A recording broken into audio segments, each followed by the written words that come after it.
നമസ്കാരം. വേറിട്ട ശബ്ദം കൊണ്ട്, മധുരമൂറുന്ന ആലാപന ശൈലി കൊണ്ട്, പാടിയ പാട്ടുകൾ കൊണ്ട് തെന്നിന്ത്യയുടെ ഹൃദയത്തിൽ പറ്റിപ്പിടിച്ച പാട്ടുകാരൻ. വലിയൊരു ഇടവേളയ്ക്ക് ശേഷം ഒരു അഭിമുഖത്തിന് മുഖം തരികയാണ് മലയാളികളുടെ പ്രിയപ്പെട്ട ഉണ്ണിമേനോൻ.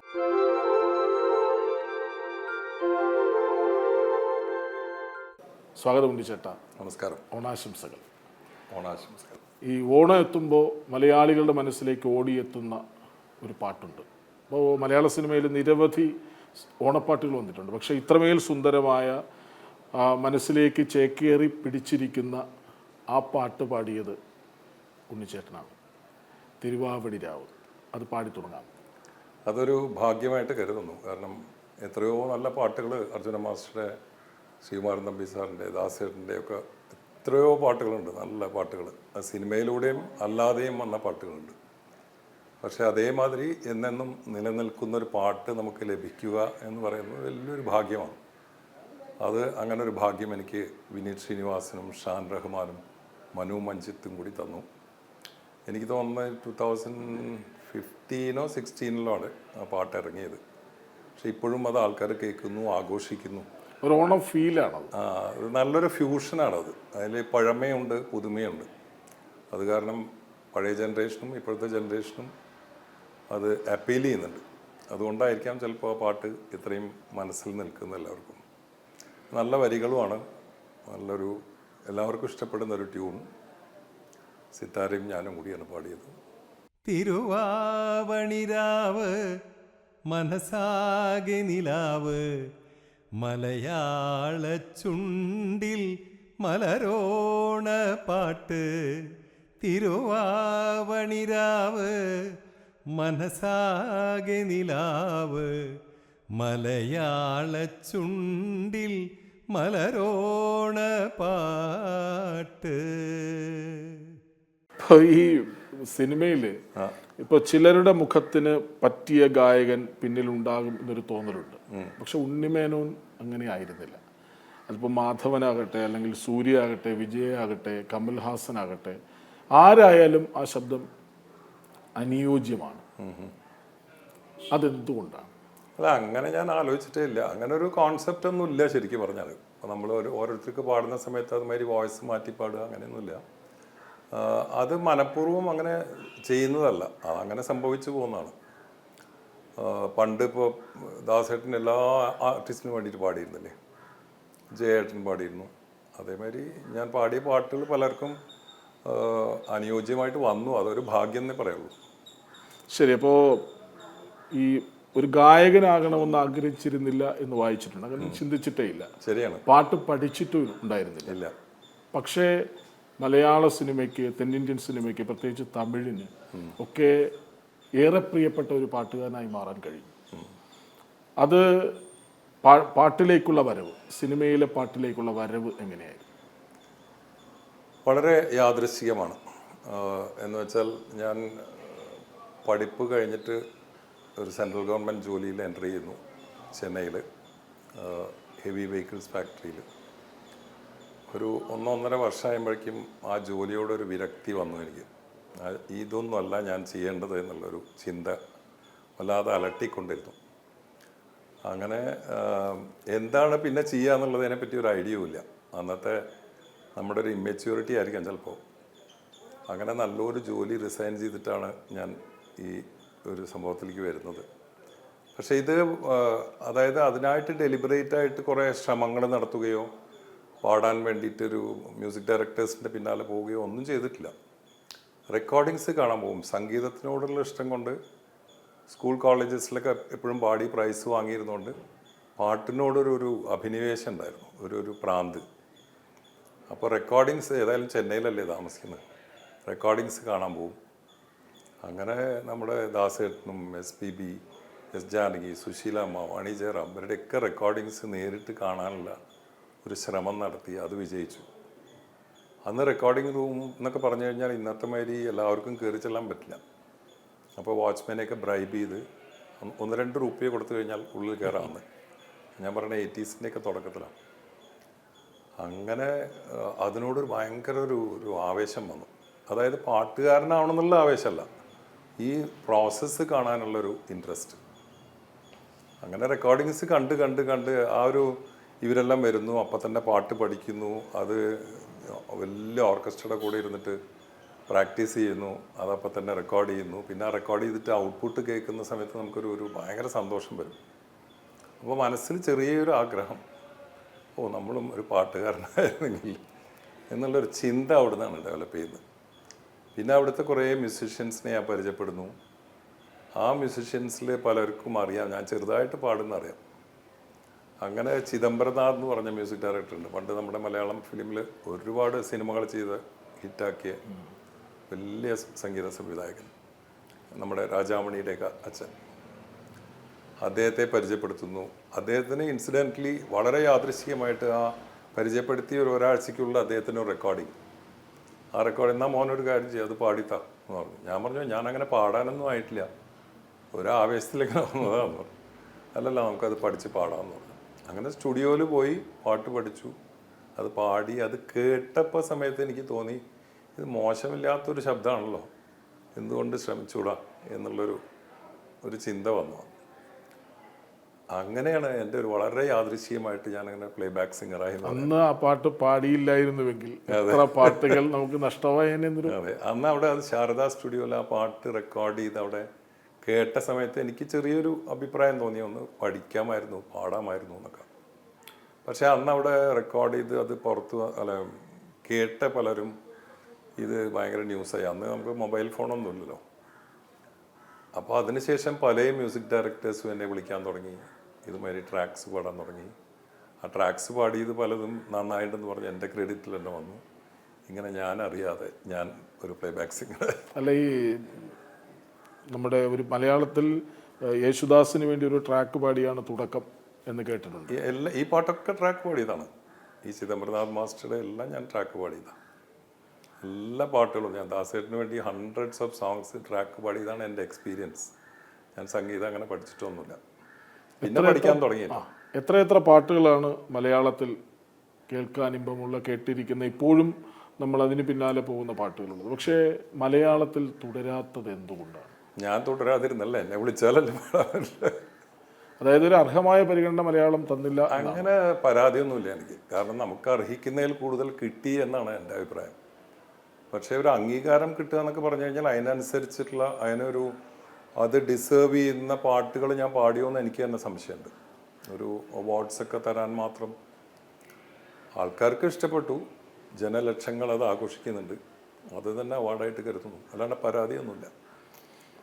ശരി, അപ്പോൾ ഈ പുതിയ കാല സംഗീത സംവിധായകർ, അപ്പോൾ ഒരു കാലം കഴിഞ്ഞ് തമിഴിലേക്ക് ചേക്കേറിയെന്ന് തന്നെ പറയാം, അവിടെയായിരുന്നല്ലോ കൂടുതൽ പാട്ടുകൾ. പക്ഷെ പുതിയ കാല മലയാള സിനിമയിലെ സംഗീത സംവിധായകർ ഉണ്ണിമേനോനെ ആവശ്യപ്പെടുന്നുണ്ട്. അതിൻ്റെ ഒരു പാട്ടാണ് നമ്മൾ കേട്ടത്, തിരുവാവണി രാവ്. അതിന് പിന്നാലെ ഏറ്റവും ജനപ്രിയമായൊരു പാട്ടായിരുന്നു മഴനീർ തുള്ളികൾ. അതിനുശേഷം മറ്റൊന്ന് രതിപുഷ്പം. അങ്ങനെ തുടരെ കൃത്യമായ ഇടവേളകളിൽ ഉണ്ണിമേനോൻ മലയാളത്തിൽ പരിഗണിക്കപ്പെടുന്നുണ്ട്. ഈ പുതിയ കാലത്ത് ഒരു പാട്ടുകാരനെ തിരിച്ചു വിളിച്ച് പാടിപ്പിക്കുന്നത് വലിയൊരു അംഗീകാരമല്ല? തീർച്ചയായിട്ടും അതെ. കാരണം എത്രയോ ഗായകന്മാർ കേരളത്തിൽ തന്നെ താമസിക്കുന്നുണ്ട്. എന്നെ ചെന്നൈയിൽ നിന്ന് വിളിച്ചു വരുത്തിയിട്ടാണ് ഈ പാട്ടുകളൊക്കെ പാടിക്കുന്നത്. അപ്പോൾ അതൊരു സന്തോഷം. ചില സംഗീത സംവിധായകന്മാർക്ക് എൻ്റെ വോയിസ് ഇഷ്ടമായിരിക്കാം, ഈ പാട്ട് ഇദ്ദേഹം പാടിയാൽ നന്നായിരിക്കും എന്ന് തോന്നുന്നത് കൊണ്ടായിരിക്കാം അങ്ങനെ വിളിക്കുന്നത്. പിന്നെ പാട്ടിൻ്റെ പിന്നാലെ ഞാൻ പോവാറില്ല. ഒരു സംഗീത സംവിധായകൻ്റെ പിന്നാലെ പോയി അവരെ ഉപദ്രവിച്ചൊരു പാട്ട് വാങ്ങുന്ന ഒരു രീതി പണ്ടും ഇല്ല, ഇപ്പോഴും ഇല്ല. അപ്പോൾ ആർക്കെങ്കിലും എനിക്ക് എൻ്റെ വോയിസിൽ ഈ പാട്ട് നന്നാവും എന്ന് തോന്നിക്കഴിഞ്ഞാൽ അവർ വിളിക്കാറുണ്ട്. അത് വളരെ കൃത്യമായിട്ട് പോയി പാടാറുമുണ്ട്. അത് ജനങ്ങൾക്ക് ഇഷ്ടപ്പെടാറുണ്ട്. അതൊക്കെ വലിയൊരു ഭാഗ്യം. മഴനീർത്തുള്ളികൾ രണ്ടുപേരും മഴനീർത്തുള്ളികൾ നിൻ തനുനീർമുത്തുകൾ തനുവായി പെയ്തിടും കനവായി തോർന്നിടും വെൺശങ്കിലേ ലയഗാന്ധർവമായി നീ എൻ്റെ സാരംഗിൽ ഇതളിടും നാണത്തിൻ തേൻ തുള്ളിയായി കതിരിടും മോഹത്തിൻ പൊന്നോളമായി മഴനീർത്തുള്ളികൾ നിൻ തനുനീർമുത്തുകൾ തനുവായി പെയ്തിടും കനവായി തോർന്നിടും.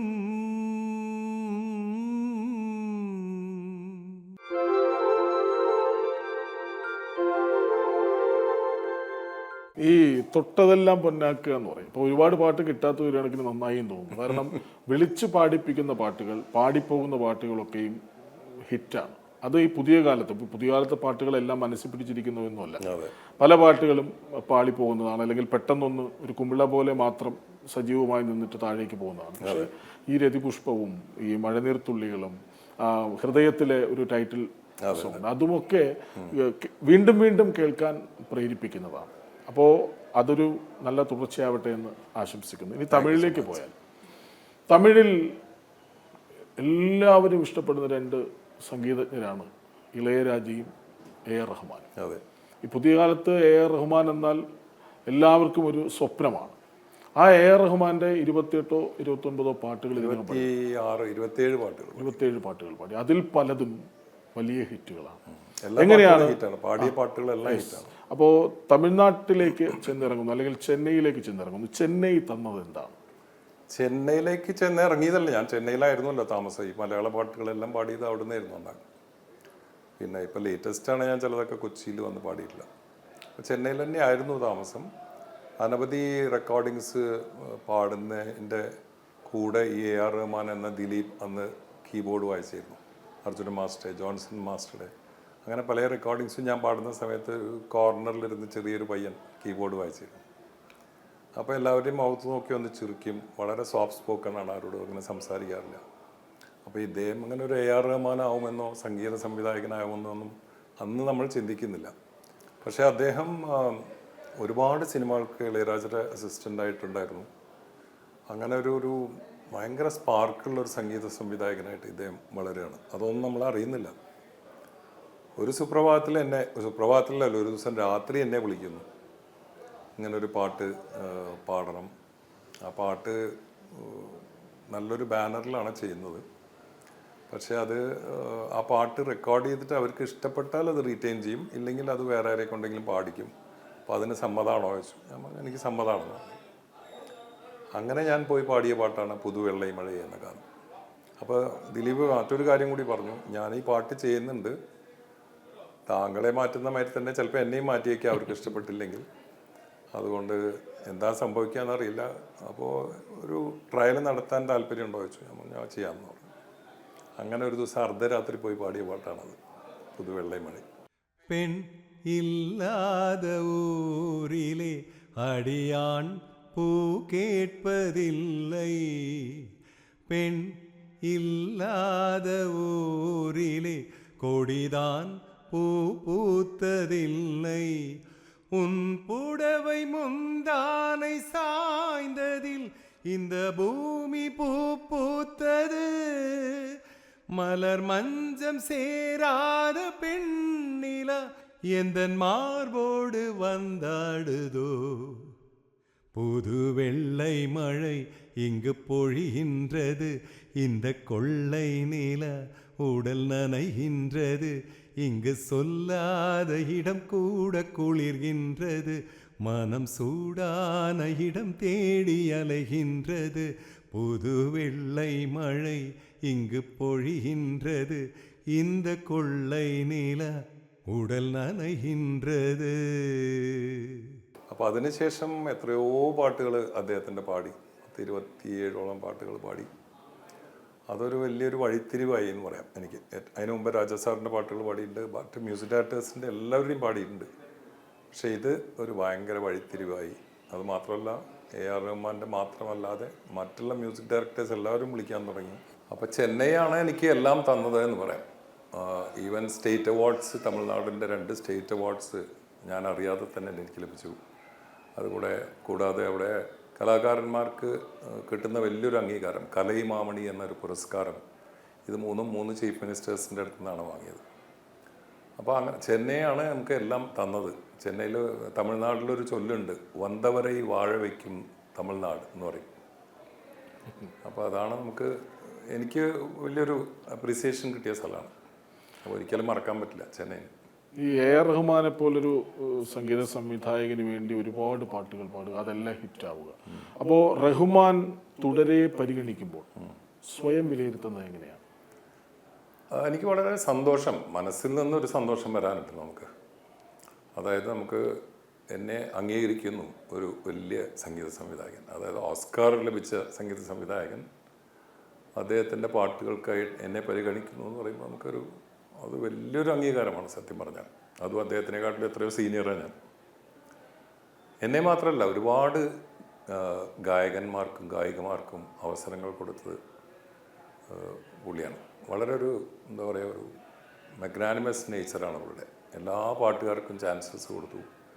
ഞാൻ, സുജാത, ഹരിഹരൻ, ഉണ്ണികൃഷ്ണൻ, മിൻമിനി, അങ്ങനെ ഒരുപാട് ഗായകന്മാർ ഇപ്പോഴത്തെ ജനറേഷനും പല മലയാളീസിന് ചാൻസസ് കൊടുത്തിട്ടുണ്ട്. അത്രയും, അതായത് സംഗീതത്തിലുപരി ഏറ്റവും നല്ലൊരു സംഗീത സംവിധായകൻ എന്നതിലും ഉപരി ഏറ്റവും നല്ലൊരു മനുഷ്യനും കൂടിയാണ് പുള്ളി. നമ്മുടെ താഴെയാണെങ്കിലും കൂടിയിട്ട് നമുക്ക് റെസ്പെക്റ്റ് ചെയ്യാൻ തോന്നുന്ന വിധത്തിലുള്ളൊരു ക്യാരക്ടർ, സ്ട്രോങ് ക്യാരക്ടർ. ഈ റഹ്മാൻ്റെ പാട്ടുകളുടെ ഒരു പ്രത്യേകതയായിട്ട് ഇപ്പോൾ എനിക്ക് തോന്നിയിട്ടുള്ളത് വളരെ വന്യമാണ്. ഇപ്പോൾ റൊമാൻറ്റിക് ആണെങ്കിൽ പോലും അത് വളരെ വന്യമായി ഉള്ളിൽ നിന്ന്, ഈ ഹൃദയത്തിൽ നിന്നാണ് പാട്ട് വരുന്നതെന്ന് ഫീൽ ചെയ്യുന്നു. അങ്ങനെ തോന്നിയിട്ടുണ്ടോ? അല്ല, എല്ലാ സംഗീത സംവിധായകർക്കും അവരുടേതായ സ്ട്രെങ്ത് ഉണ്ട്. അതിൽ റഹ്മാൻ്റെ സ്ട്രെങ്ത് എനിക്ക് തോന്നിയിട്ടുള്ളത് അദ്ദേഹം വളരെ ജെന്യുവൻ ആയിട്ടുള്ളൊരു ഹ്യൂമൻ ബീയിങ് ആണ്. അപ്പോൾ ആ ഒരു ഹ്യൂമൻ ബീയിങ്ങിൽ നിന്ന് വരുന്ന ഒരു സംഗീതമുണ്ടല്ലോ, പിന്നെ അത് മാത്രമല്ല, അത് ടെക്നിക്കലി വളരെ ബ്രില്യൻ്റ് ആണ്. എപ്പോഴും ഒരു 10 years മറ്റുള്ളവരെക്കാട്ടിലൊക്കെ എഹെഡാണ് പുള്ളി. ഇപ്പോൾ 33 വർഷമായി പുതുവെള്ളൈ മഴ റെക്കോർഡ് ചെയ്തിട്ട്, റോജ റെക്കോർഡ് ചെയ്തിട്ട്. ഇപ്പോൾ നിങ്ങൾ കേട്ടു നോക്കൂ, അത് ഇപ്പോഴത്തെ ടെക്നോളജിയിൽ റെക്കോർഡ് ചെയ്ത ആണോ എന്ന് സംശയിക്കും. അപ്പോൾ അന്ന് അത്രയും വിഷനോടുകൂടി ചെയ്തൊരു സംഭവമാണത്. അപ്പോൾ അദ്ദേഹത്തിൻ്റെ സ്ട്രെങ്ത് അതാണ്, ടെക്നോളജി ആൻഡ് മ്യൂസിക് കമ്പൈൻഡ് ആണ്. അപ്പോൾ മ്യൂസിക്കാലിറ്റി അത്ര വളരെ ഹൈ ആണെന്ന് അർത്ഥം. അത് മാത്രമല്ല, അദ്ദേഹം റീഇൻവെൻറ്റ് ചെയ്തുകൊണ്ടേയിരിക്കും. ഇപ്പോൾ ടെക്നോളജി ആയാലും ശരി, മ്യൂസിക് ആയാലും ശരി, അത് തമിഴ്നാട്ടിൽ മാത്രം ഒതുങ്ങി നിൽക്കാതെ ഒരു ഇൻ്റർനാഷണൽ ലെവലിൽ മ്യൂസിക് ചെന്ന് ചേരുന്ന വിധത്തിൽ അതിനെ പാകപ്പെടുത്തിയെടുക്കാനുള്ളൊരു സ്ട്രെങ്ത് പുള്ളിക്കുണ്ട്. റഹ്മാൻ്റെ പാട്ടുകൾ അതിൽ എല്ലാം ഹിറ്റാണ്, എങ്കിലും ഏറ്റവും ഇഷ്ടപ്പെട്ടത്, ഒരു പാട്ടുകാരന് എല്ലാ പാട്ടുകളും ഇഷ്ടമായിരിക്കും. അത് സ്വന്തം പാട്ടുകളല്ല, മറ്റുള്ളവർ പാടിയ പാട്ടുകളാണെങ്കിലും അത് ഇഷ്ടമായിരിക്കും. പക്ഷേ A.R. റഹ്മാൻ്റെ പാട്ടുകളിൽ പാടിയതിൽ ഏറ്റവും ഇഷ്ടപ്പെട്ടത് ഏതാണ്? കുറച്ച് ബുദ്ധിമുട്ടാണ് പറയാൻ, എന്നാലും എനിക്ക് വളരെയധികം അപ്രീസിയേഷൻ കിട്ടിയ പാട്ട് പൂങ്കാറ്റിലെ ഉൻശ്വാസത്തെ എന്നുള്ള പാട്ട്, മണിരത്നത്തിൻ്റെ തന്നെ ഉയിരെ എന്ന ചിത്രത്തിൽ.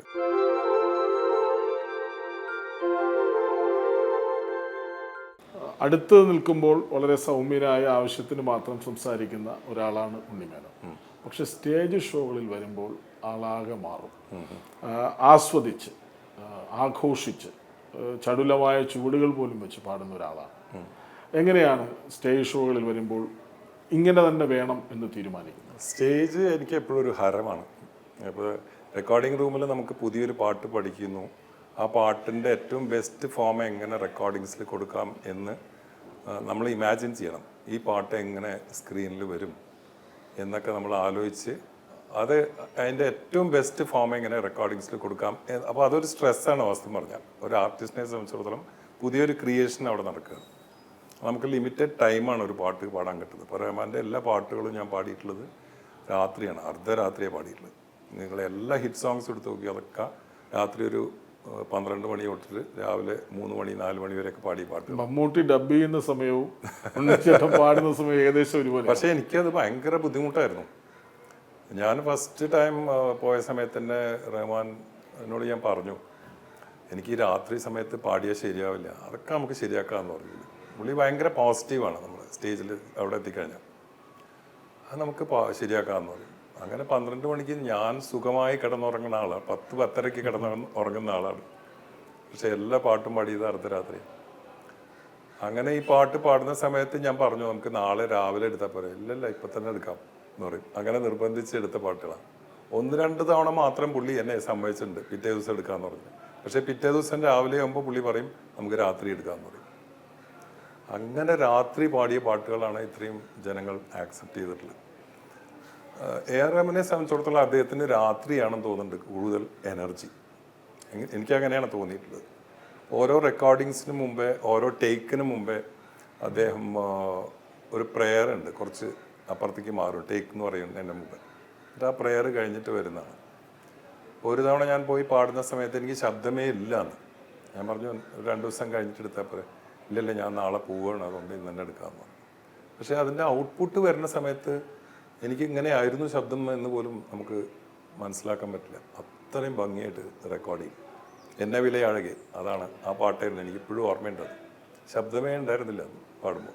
അപ്പോൾ റെക്കോർഡിംഗ് റൂമിൽ ഈ ഒരു ക്രിയേഷൻ്റെ നമുക്ക് ഒരു സ്ട്രെസ് ഉണ്ടാവും, ഇതെങ്ങനെ കൊണ്ടുവരാം ബെസ്റ്റായിട്ട് എന്നുള്ളൊരു.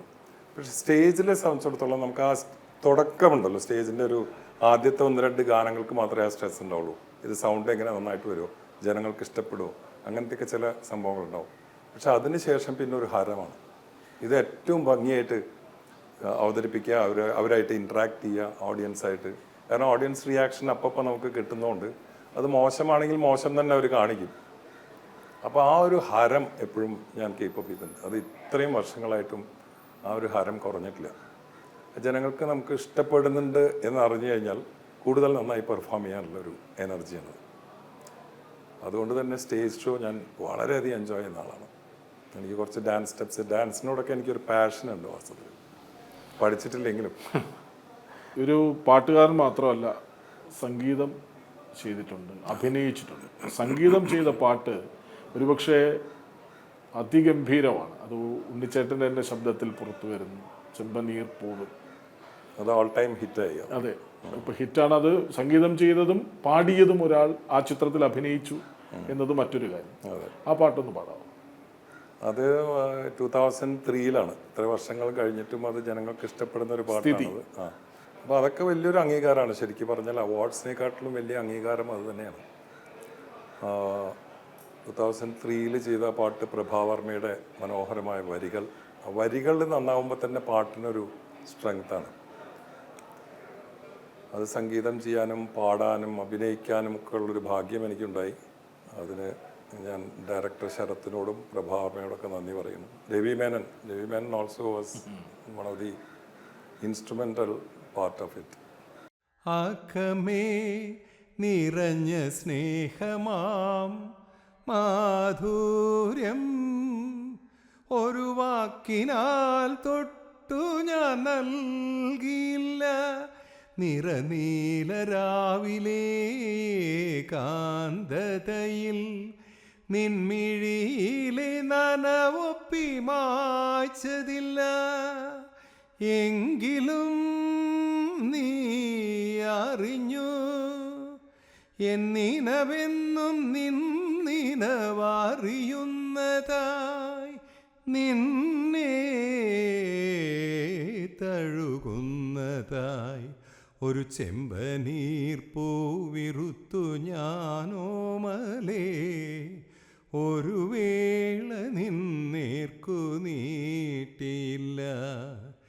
എങ്കിലും എങ്ങനെ നീ അറിഞ്ഞു എൻ്റെ ചെമ്പനീർ പൂക്കുന്നതായി, നിനക്കായി സുഗന്ധം പരത്തുന്നതായി, നിനക്കായി.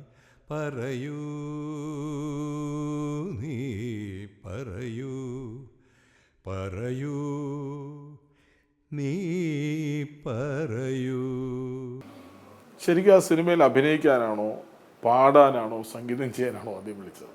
ശരിക്കും എന്നെ അഭിനയിക്കാനാണ് വിളിച്ചത്. അഭിനയിക്കാൻ വിളിച്ചപ്പോൾ ഞാൻ പറഞ്ഞു, എനിക്കൊരു അഭിനയത്തിൻ്റെ ഒരു പ്രതിഭ ഉണ്ടെന്ന് എനിക്കിതുവരെ തോന്നിയിട്ടില്ല. ഞാൻ പാട്ട് പാടുന്ന എൻജോയ് ചെയ്യുന്നു എന്നല്ലാണ്ട് എനിക്ക് അപ്പോൾ എന്നെ അന്ന് ഒഴിവാക്കുകയായിരിക്കും നല്ലത്, കാരണം നിങ്ങൾക്ക് ബുദ്ധിമുട്ടാവും എന്ന് പറഞ്ഞു. പക്ഷേ ശരത്ത് അത് പിന്നെയും രവിമേനനാണ് ആദ്യം വിളിക്കുന്നത് തന്നെ. അപ്പോൾ രവിമേനോൻ പിന്നെയും വിളിച്ചു തന്നെ. ഇതിൽ നമുക്ക് നല്ലൊരു മൈലേജ് കിട്ടുന്നതായിരിക്കും ഇത്, അതുകൊണ്ട് ചെയ്തുകൂടെ ഉണ്ണി, നല്ലൊരു കാര്യമായിരിക്കും. ഞാൻ പറഞ്ഞു, എനിക്ക് താല്പര്യമില്ലായ്മ കൊണ്ടാണ്. നമ്മളൊരു താല്പര്യം കൊണ്ട് ചെയ്യുമ്പോഴും ഇല്ലാതെ ചെയ്യുമ്പോഴും എൻ്റെ ഒരു വ്യത്യാസം അറിയുമല്ലോ. അപ്പോൾ ശരത്ത് ഒരു ദിവസം എന്നെ വിളിച്ചിട്ട് പറഞ്ഞു, സംഗീതം ചെയ്യാൻ താല്പര്യമുണ്ടോ? അപ്പോൾ അതൊരു ഹുക്കാണ് ശരിക്കും പറഞ്ഞാൽ. ഞാൻ അതിനെപ്പറ്റി ചിന്തിച്ചിരുന്നില്ല. ചെറിയ ആൽബംസൊക്കെ ചെയ്തിരുന്നു. അപ്പോൾ ഞാൻ പറഞ്ഞു ശ്രമിക്കാമെന്ന് പറഞ്ഞു. അപ്പോൾ അങ്ങനെയാണെങ്കിൽ അത് സംഗീതം ചെയ്ത് പാടി അഭിനയിക്കുക എന്നുള്ളൊരു സംഭവം ചെയ്തുകൂടെ. അങ്ങനെ ശരി, ഒന്ന് ശ്രമിക്കാമെന്ന് പറഞ്ഞിട്ടാണ്. പാട്ടുകൾ എനിക്ക് അയച്ചു തരുന്നു, ഞാൻ പാട്ട് കമ്പോസ് ചെയ്യുന്നു. കമ്പോസ് ചെയ്തപ്പോൾ അവർക്കത് ഭയങ്കര ഇഷ്ടമായി. അപ്പോൾ ഇതിൽ ശരിക്കും എൻ്റെ സ്ട്രെങ്ത് എന്ന് പറയുന്നത് ആ കമ്പോസ് ചെയ്തതും ആ പാടിയതും തന്നെയാണ്, അഭിനയമല്ല. ചെറിയൊരു ഫിലിമായിരുന്നു അത്. അപ്പോൾ അഭിനയത്തിനോട് അങ്ങനെ ഒരു എന്താ പറയുക, ഒരു ഭയങ്കര പാഷൻ എനിക്ക് തോന്നിയിട്ടില്ല. അപ്പോൾ മ്യൂസിക് തന്നെയായിരുന്നു എൻ്റെ. പക്ഷേ തുടർന്നും അഭിനയിച്ചു. ആ, ബ്യൂട്ടിഫുൾ, പിന്നെ തീ എന്ന് പറഞ്ഞിട്ടൊരു ഫിലിം ചെയ്തു, 916.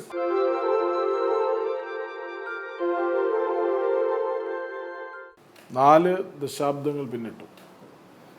ഈ മലയാള സിനിമയിൽ അന്നും ഇന്നും പാട്ടിലുണ്ടായ മാറ്റം എന്താണ്? ഒരുപാട് മാറ്റം വന്നു. സിനിമ മാറിയല്ലോ, സിനിമയുടെ ഒരു ക്യാരക്ടർ മാറി. സിനിമയിൽ ഒരു കാലത്ത് നമ്മൾ കോമഡി എൻജോയ് ചെയ്തിരുന്നു, ഫൈറ്റ് എൻജോയ് ചെയ്തിരുന്നു. ഇന്നിപ്പോൾ മോസ്റ്റ് ഓഫ് ദി മൂവീസ് ഫൈറ്റാണ് അധികം കാണുന്നത്, അല്ലേ? അപ്പോൾ സിനിമയിലൊരു സ്ട്രോങ് സ്റ്റോറി ഉണ്ടായിരുന്നു, ഒരു സ്ട്രോങ് സ്ക്രിപ്റ്റ് ഉണ്ടായിരുന്നു. അതെല്ലാം പോയി ഇപ്പോൾ ചെറിയ ചെറിയ സംഭവങ്ങളിലൂടെയാണ് സിനിമ ചുരുളഴിയുന്നത്. അപ്പോൾ പാട്ടിനുള്ള ഒരു സ്ഥാനം പോയി. സിനിമയിൽ പാട്ടിനുള്ള സ്ഥാനം വളരെ കുറഞ്ഞു. ഒട്ടും ഒരു ഇൻഡിസ്പെൻസിബിൾ അല്ല, അത്യന്താപേക്ഷിതമല്ല സിനിമയിൽ പാട്ട്. അപ്പോൾ ദാസേട്ടനൊക്കെ 60 വർഷം 65 വർഷം സിനിമയിൽ അജയ്യനായിട്ട് പാട്ടുകാരനായിട്ട് ഇത്രയും വർഷം നിന്നു.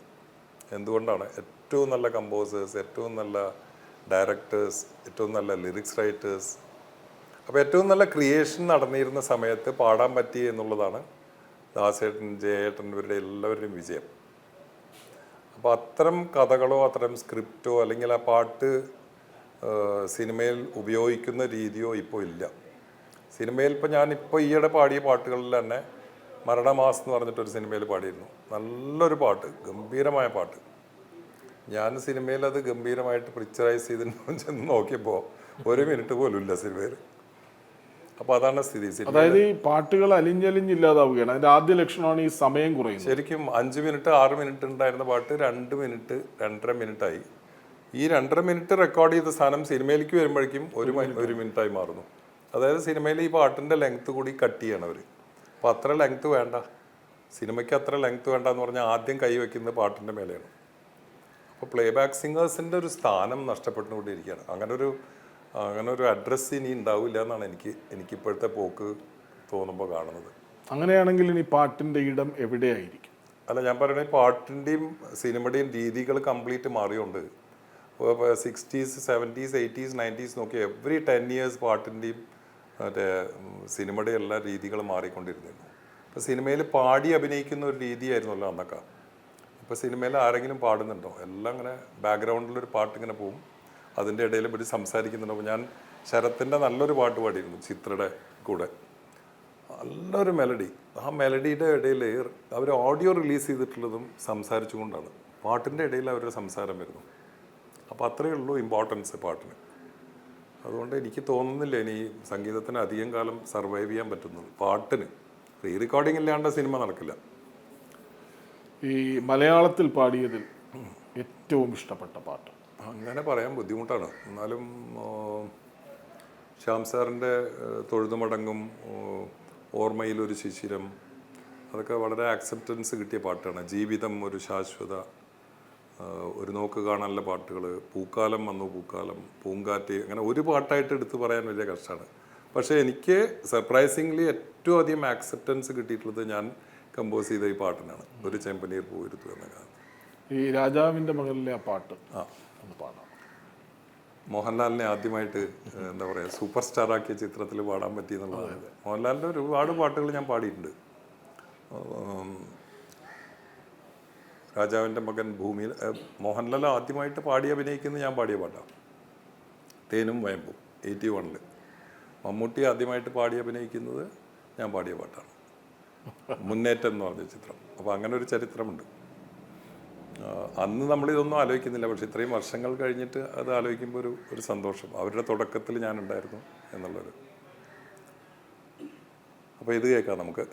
നിസ നിനി പമഗ മഗ ഗസ നിനി സമഗ ഓ സംഗീതമേ വിണ്ണിലെ ഗന്ധർവ വീണകൾ പാടുന്ന സംഗീതമേ, ഓ സംഗീതമേ. ഹിമഗിരി തൻ കൊടുമുടിയിൽ പുതിയൊരു തിങ്കൾ കലയുദിച്ചു. വിണ്ണിലെ ഗന്ധർവ വീണകൾ പാടുന്ന സംഗീതമേ, ഓ സംഗീതമേ.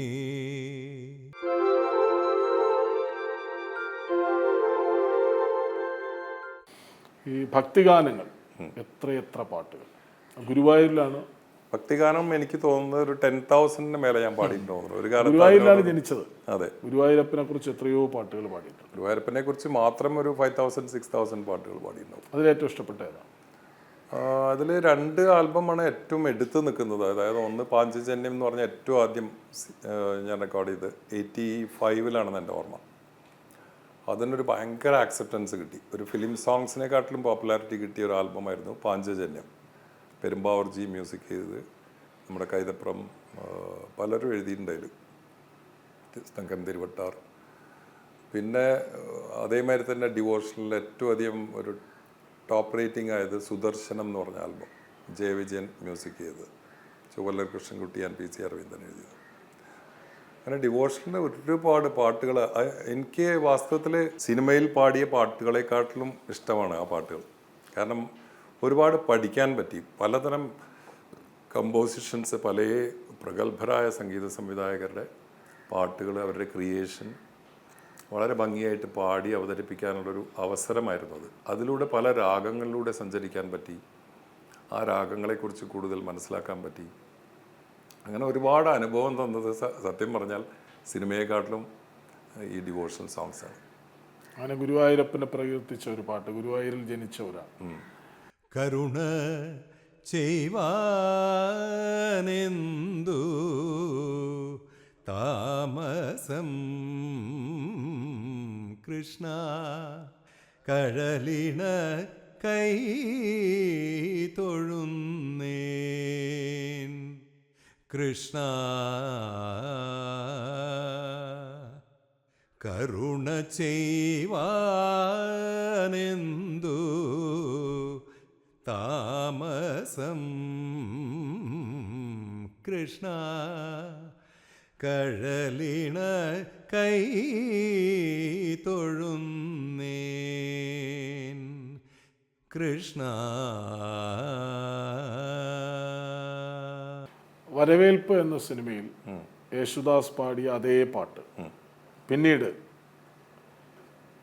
നദികളിൽ സുന്ദരി യമുന എന്ന ചിത്രത്തിൽ ഉണ്ണിമേനോൻ പാടിയിട്ടുണ്ട്, വെള്ളാരപ്പൂമല മേലെ. അതെ, ആ പാട്ടിലേക്ക് വന്നത് എങ്ങനെയാണ്? അതൊരു പക്ഷേ യേശുദാസ് പാടിയ ഒരു പാട്ട് പാടാനാവുക മറ്റൊരു ചിത്രത്തിൽ എന്നത് വലിയൊരു സന്തോഷം തരുന്ന കാര്യമാണല്ലോ. അത് സന്തോഷത്തിലുപരി എനിക്കൊരു സ്ട്രെസ് തന്ന പാട്ടാണെന്ന് പറയാം. കാരണം ഒട്ടും സുഖമില്ലാത്തിരുന്ന സമയത്താണ് ആ പാട്ട് എന്നെ തേടിയെത്തുന്നത്. പിന്നെ അതിൻ്റെ പ്രൊഡ്യൂസർ മുരളി ഞാൻ നല്ല പരിചയമുള്ള ആളാണ്. അപ്പോൾ അദ്ദേഹം വിളിച്ച സമയത്ത് എനിക്ക് പാടാൻ പറ്റില്ല എന്നും പറയാൻ പറ്റില്ല, കുറച്ച് വെയിറ്റ് ചെയ്യുമെന്ന് പറഞ്ഞു. ഒരാഴ്ച വെയിറ്റ് ചെയ്തിട്ടും ശബ്ദമൊന്നും ശരിയായിരുന്നില്ല. പക്ഷേ ആ പാട്ടിനോട് എനിക്ക് ജസ്റ്റിസ് ചെയ്യാൻ പറ്റുമോ എന്നുള്ളൊരു സംശയം ഉണ്ടായിരുന്നു എനിക്ക്. കാരണം അത് പെട്ടെന്ന് പാടി അയക്കേണ്ട ഒരു സിറ്റുവേഷനായിരുന്നു. പക്ഷേ പാടി അയച്ചു ഞാൻ. എനിക്ക് ഒട്ടും തൃപ്തിയായിരുന്നില്ല. കാരണം അതിലും ഭംഗിയായിട്ട് പാടാമായിരുന്നു, കുറച്ചുകൂടി സുഖമായിരുന്നെങ്കിൽ എന്ന് തോന്നിയിട്ടുണ്ട്. നല്ലൊരു പാട്ടാണല്ലോ, ഏറ്റവും വരവേൽപ്പിലല്ലേ അത്. ഏറ്റവും നല്ലൊരു കമ്പോസിഷനാണ് നമ്മുടെ ജോൺസൺ മാസ്റ്ററുടെ. അപ്പോൾ അത് കൂടുതൽ നന്നായി പാടാമായിരുന്നു എന്ന് തോന്നിയിട്ടുണ്ട് എനിക്ക്. ഏതൊരു പാട്ടുകാരനും ശബ്ദം കൊണ്ടാകും അടയാളപ്പെടുത്തുക. അങ്ങനെ ഒരു ശബ്ദമാണ് ഉണ്ണിമേനോൻ്റേത്. അതുകൊണ്ടാണല്ലോ ആ പാടിയ പാട്ടുകൾ ഏതൊക്കെയെന്ന് എല്ലാവർക്കും എളുപ്പം പറയാൻ പറ്റുന്നു. എൻ്റെ ശബ്ദം ഇതിന് അനുയോജ്യമാണ് എന്ന് തിരിച്ചറിഞ്ഞത്, ആ ശബ്ദം ആത്മവിശ്വാസം തന്നത് എപ്പോഴാണ്? അത് 80s തന്നെ പല പാട്ടുകളും നമ്മൾ സിനിമയിൽ കാണുന്ന സമയത്താണല്ലോ നമുക്ക് ശരിക്കുള്ളതിൻ്റെ ഒരു പ്രൊജക്ഷൻ അറിയുന്നത്. ഇപ്പോൾ സ്റ്റുഡിയോയിൽ കേൾക്കുന്ന സമയത്ത് നമുക്ക് ആ കൊള്ളാം, എഫക്റ്റൊക്കെ ഇട്ട് കേൾക്കുമ്പോൾ കൊള്ളാം തോന്നും. പക്ഷേ സിനിമയിൽ അത് ഓരോ ആക്ടേഴ്സിൻ്റെ ഫേസിലൂടെ വരുന്ന സമയത്ത് ആണ് നമുക്ക് ശരിക്കും ഒരു കോൺഫിഡൻസ് വരുന്നത്. നമ്മുടെ ശബ്ദം ഇങ്ങനെയൊക്കെ വരുന്ന സമയത്ത് കൊള്ളാലോ, കേൾക്കാൻ കൊള്ളാം, ആരും മോശം പറയില്ല എന്നൊരു സിറ്റുവേഷൻ ആണ് ആ സമയത്ത് തോന്നുന്നത്. അപ്പോൾ അത് 80s പല സിനിമയിലും ഹിറ്റായ പാട്ടുകളെല്ലാം ഞാൻ പാടിയ സമയത്ത് തിയേറ്ററിൽ പോയി കാണുമ്പോൾ കോൺഫിഡൻസ് കൂടി കൂടി വന്നിട്ടുണ്ട്. രതിപുഷ്പം ഒരു ട്രെൻഡ് സെറ്റ് ചെയ്തൊരു പാട്ടായിരുന്നു. ആ പാട്ട് ഇപ്പോഴും അതിലെ എനിക്ക് തോന്നുന്നു ഈ സീൻസും പാട്ടുമായി ഇത്രയും ചേർന്ന് പോയ ഒരു പാട്ട്. കാരണം ഈ പുതിയ കാലത്ത് പാട്ട് വേറെ സീൻസ് വേറെ ആയിട്ട് പോകുന്നു, ഉണ്ണിച്ചേട്ടൻ തന്നെ നേരത്തെ പറഞ്ഞു. പക്ഷേ ഈ പാട്ടിൽ അതിലെ രംഗങ്ങളും അത് ചിത്രീകരിച്ചിരിക്കുന്നതും പാടിയതും വളരെ യോജിക്കുന്ന രീതിയിലാണ്. അതുകൊണ്ടാണ് ഒരു പക്ഷേ ആ പാട്ട് ഒരു ട്രെൻഡ് സെറ്ററായി മാറിയതും എല്ലാവരും ഇപ്പോഴും അത് ആലപിക്കുന്നതും അതിൻ്റെ സ്റ്റെപ്സൊക്കെ കാണുമ്പോൾ അറിയാതെ ആ വരികൾ മൂളിപ്പോകുന്നത്. അത് അമൽ നീരദ് കൺസീവ് ചെയ്തിട്ടുള്ള രീതിയിലാണ് അതിൻ്റെ സക്സസ്.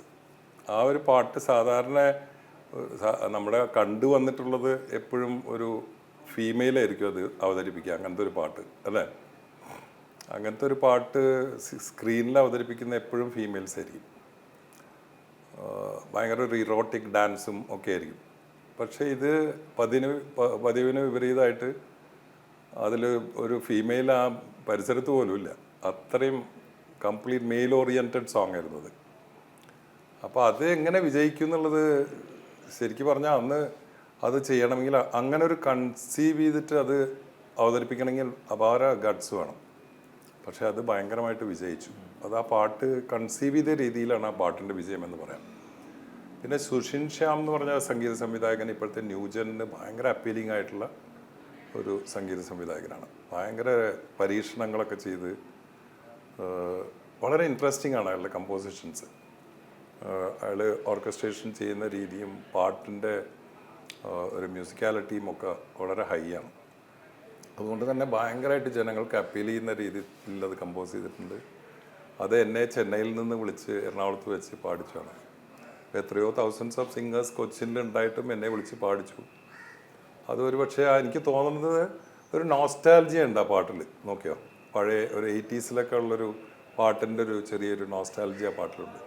അപ്പോൾ അങ്ങനത്തെ ഒരു വോയിസ് ചിലപ്പോൾ അതിന് സൂട്ടാവും എന്നുള്ളൊരു ഫോർസൈറ്റഡ്നെസ് ആയിരിക്കാം. അതുകൊണ്ടുകൂടിയായിരിക്കും ആ പാട്ട് ശ്രദ്ധിക്കപ്പെട്ടത്. രണ്ടുപേരി അത് കേൾക്കാൻ എപ്പോഴും ഇഷ്ടപ്പെടുന്ന ഒരു പാട്ട്. രതിപുഷ്പം പൂക്കുന്ന യാമം മാറിടം രാസകേളിത്തടാകം സുഖസോമം തേടുന്നു ദാഹം നീ തരൂ ആദ്യ രോമാഞ്ചഭാവം അധരശില്പങ്ങൾ മദന തൽപ്പങ്ങൾ ചൂടേറിയാളുന്ന കാമഹർഷം എന്നാണു നിൻ സംഗമം ഹേ. ആസ്വദിച്ച് പാടിയ പാട്ടാണെന്ന് അവസാന നിമിഷങ്ങൾ തെളിയിക്കുന്നു. ശരി, നമുക്ക് തമിഴിലേക്ക് ഒന്നുകൂടി പോയി ഒരു പാട്ട് കൂടി പാടി അവസാനിപ്പിക്കാം. ദീം തനന ദീം തനന ദീം തനന ദീം തനന ദീം തനന ദീം തനന ദിരന ദീം തനന ദീം തനന ദീം തനന ദീം തനന ദീം തനന ദീം തനന ദിരന നദിയേ നദിയേ കാതൽ നദിയേ നീയും പെൺതാനേ അടി നീയും പെൺതാനേ ஒன்றாயிரண்டா காரணம் 100 கேட்டால் சொல்வேனே நீ கேட்டால் சொல்வேனே தீம் தனன தீம் தனன தீம் தனன தீம் தனன தீம் தனன தீம் தனன திரனா தீம் தனன தீம் தனன தீம் தனன தீம் தனன தீம் தனன தீம் தனன திரனா ദീം തനന ദീം തനന ദിരന ദീം തനന ദീം തനന ദിരന. ഈ സ്റ്റേജ് ഷോ ഒക്കെ നമ്മൾ കാണുമ്പോൾ ഉണ്ണിച്ചേട്ടൻ ഒരു വരി പോലും നോക്കിപ്പാടുന്നത് കണ്ടിട്ടില്ല. എങ്ങനെയാണ് ഇത്രയും പാട്ടുകൾ മനസ്സിലേക്ക് വയ്ക്കുന്നത്? അത് എൻ്റെ മറ്റൊരു പാഷനാണ്. ഇപ്പോൾ ഈ പല പാഷൻസും ഉള്ളു. അപ്പോൾ പാട്ടിനോടുള്ളൊരു പ്രാന്തുകാരനാണ് നമ്മൾ ഇതിലേക്ക് എത്തുന്നത്. ഇപ്പോൾ മറ്റൊരു പാഷൻ എന്ന് പറയുന്നത് എനിക്ക് ഡാൻസ് ഭയങ്കര ഇഷ്ടമാണ്. മനസ്സിലുണ്ട് അത്, ഒരു ഋതം കയ്യിലുള്ളതുകൊണ്ട്. അതേമാതിരി വേറൊരു പാഷനാണ് ഈ ലിറിക്സ് ബൈ ഹാർട്ട് ആക്കുക എന്നുള്ളത്. ഓരോ ദിവസവും ഈ 2 പാട്ടുകൾ വെച്ച് ബൈ ഹാർട്ട് ചെയ്യും ഞാൻ. അപ്പോൾ എന്തിനാന്ന് വെച്ചാൽ അത് നമ്മൾ ബ്രെയിനിനെ ചാലഞ്ച് ചെയ്യണം. അപ്പോൾ ബ്രെയിനിനെ നമ്മൾ മടിയനാക്കി കഴിഞ്ഞ് കഴിഞ്ഞാൽ ഇതൊന്നും ചെയ്യാൻ പറ്റില്ല. അപ്പോൾ ബ്രെയിന് ഷാർപ്പൻ ചെയ്യാൻ നമുക്ക് ഏറ്റവും നല്ല മാർഗം ഇതുമാതിരി എന്തെങ്കിലും ജോലി കൊടുത്തുകൊണ്ടിരിക്കുക, നിറയെ വായിക്കുക, എഴുതുക. ഇതിൽ നിന്നെല്ലാം നമ്മൾ ബാക്ക് ഔട്ട് ചെയ്യുന്ന സമയത്ത് നമുക്ക് ഡിമെൻഷ്യ, അൽഷിമേഴ്സൊക്കെ വരാൻ സാധ്യതയുണ്ട്. മനസ്സിലായോ? അപ്പോൾ ബ്രെയിനിനെ എപ്പോഴും ഷാർപ്പാക്കി വെക്കണമെങ്കിൽ ഇതുമാതിരി ജോലി കൊടുത്തുകൊണ്ടേയിരിക്കണം ബ്രെയിനിന്. അപ്പോൾ എൻ്റെ ഒരു പാഷനായിരുന്നു അത്, ഏറ്റവും നല്ല പാട്ടുകൾ ബൈ ഹാർട്ട് ചെയ്യാന്നുള്ളത്. നമുക്ക് ഒരു കാലത്ത് തോന്നിയിരുന്നു അത് സാധിക്കില്ല എന്ന് വിചാരിച്ചു, പക്ഷേ ഞാനത് സാധിച്ചെടുത്തു. ഇപ്പോൾ ഏകദേശം 10,000-4,000 പാട്ടുകൾ ബൈ ഹാർട്ടാണ്, പല ഭാഷയിൽ. അതായത് സ്വയം ഒരു പാട്ട് പുസ്തകമാണ്. പണ്ട് ഓർമ്മയില്ലേ, നമ്മൾ സിനിമയ്ക്ക് പോകുന്ന സമയത്ത് പാട്ട് പുസ്തകം വേണം നമുക്ക്. ആ പാട്ട് പുസ്തകം നോക്കിയിട്ടാണ് നമ്മൾ കോമ്പറ്റീഷനൊക്കെ പാടുക. ഇപ്പോൾ ആ രീതി മാറി. ഇപ്പോൾ നമുക്കൊരു സ്റ്റേജിൽ ഈ പാട്ട് ബൈ ഹാർട്ടാണെങ്കിൽ നമുക്ക് കുറേ കൂടി ഫ്രീഡമാണ് സ്റ്റേജിൽ. നമുക്ക് ശരിക്കും ഇങ്ങോട്ട് സ്പ്രെഡ് ഔട്ട് ചെയ്യാൻ പറ്റും. ഈ പുതിയ പാട്ടുകാരോട് എന്താണ് പറയാനുള്ളത്? പുതിയ പാട്ടുകാരോട് നമ്മളൊന്നും പറഞ്ഞു കൊടുക്കേണ്ടതില്ല, അവർക്കെല്ലാം അറിയാം. അവരെനിക്ക് തോന്നുന്നത് നമ്മളെക്കാട്ടിലൊക്കെ വളരെ വെൽ എക്യുപ്ഡ് ആണ്. മോസ്റ്റ് ഓഫ് ദം നല്ല classical training, Hindustani training plus sound engineering എല്ലാം പഠിച്ചിട്ടാണ് ഇൻഡസ്ട്രിയിലേക്ക് വന്നിട്ടുള്ളത്. ഞാൻ കണ്ടിട്ടുള്ള ഒരുവിധം ന്യൂ ജനറേഷൻ സിംഗേഴ്സ് എല്ലാവരും വളരെ വെൽ എക്യുപ്ഡ് ആണ്. അതുകൊണ്ട് പ്രത്യേകിച്ച് നമ്മളുടെ സീനിയേഴ്സിനും ഒരു അഡ്വൈസിൻ്റെ ആവശ്യമില്ല എന്നാണ് എനിക്ക് തോന്നിയിട്ടുള്ളത്. ശരി, വരാനിരിക്കുന്നത് എന്താണ്? പുതിയ പാട്ടുകൾ? എൻ്റെ പാട്ടുകൾ ഞാൻ ഈ വർഷം ഒരു 5 പാട്ടുകളോളം പാടിയിട്ടുണ്ട് മലയാളത്തിൽ. തമിഴിലൊരു 8ഓളം പാട്ടുകൾ പാടിയിട്ടുണ്ട്. അതിൽ കൈതപ്രത്തിൻ്റെ മകൻ്റെ സംഗീതത്തിൽ നല്ലൊരു പാട്ട് പാടിയിട്ടുണ്ട്. അത് ജനങ്ങൾക്ക് ഇഷ്ടപ്പെടുന്ന ഒരു നല്ല പാട്ടായിരിക്കും തോന്നുന്നു. ആംഗ്യം എന്നാണ് സിനിമയുടെ പേര്. അപ്പോൾ ഇനി കുറച്ച് സംഗീതം, പാട്ടുകൾക്ക് സംഗീതം നൽകി അതുകൂടി വരട്ടെ. ഞാൻ 2 ഫിലിംസ് അതിന് ശേഷം ചെയ്തു, പക്ഷെ അത് രണ്ടും പുറത്തു വന്നില്ല. അഭിനയം തുടരട്ടെ, ഇങ്ങനെ ഇതേ ശബ്ദത്തിൽ ഏറെക്കാലം പാടി തുടരട്ടെ. ഏതായാലും മലയാളികളുടെ പ്ലേലിസ്റ്റിൽ ഉണ്ണിമേനോൻ്റെ പാട്ടുകൾ ഉണ്ടാവും, അക്കാര്യത്തിലൊരു സംശയം വേണ്ട. ഏതായാലും വളരെ സന്തോഷം ഈ ഓണനാളിൽ ഞങ്ങൾക്കൊപ്പം ചേർന്നതിന്, കുറേ പാട്ടുകൾ പാടിയതിന്, നിറയെ കാര്യങ്ങൾ പറഞ്ഞതിന്, എല്ലാം തുറന്നു പറഞ്ഞതിന് വളരെ സന്തോഷം. Thank you so much. Very happy Onam. മാന്യ പ്രേക്ഷകർക്ക് എല്ലാവർക്കും എൻ്റെ തിരുവോണാശംസകൾ.